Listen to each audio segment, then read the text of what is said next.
High বন্ধুরা, আমি চৈতালি এসে গেছি আবারও একটা নতুন রেসিপি নিয়ে, যার নাম হলো ছানা দিয়ে চানা। প্রথমে দুধটাকে কাটিয়ে ছানা করে নিয়েছি, আর তারপর কাবলি চানাটাকে 6টা সিটি দিয়ে সিদ্ধ করে নিয়েছি। এরপর কড়াইতে তেল গরম করে গোটা সাদা জিরে ও শুকনো লঙ্কা ফোড়ন দিয়ে ডুমো করে কাটা আলু দিয়ে দেব।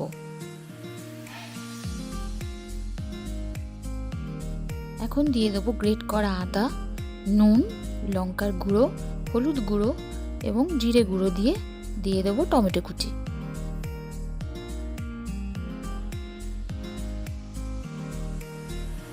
একটু কষিয়ে দিয়ে দেবো চানা মশলা। এখন কাবলি চানাটাকে দিয়ে একটু কষিয়ে দিয়ে দেবো স্বাদ মতো চিনি। ছানা দিয়ে ভালো করে কষিয়ে নিয়ে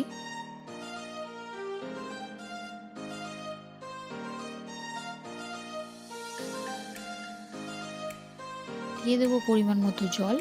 আপনারা যেমন গ্রেভি রাখতে চাইবেন সেই অনুযায়ী জল দেবেন।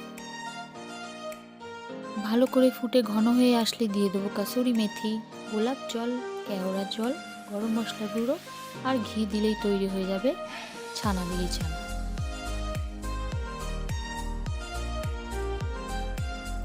রেসিপিটা একবার ট্রাই করে দেখো, ভালো লাগলে লাইক আর সাবস্ক্রাইব করে দিও।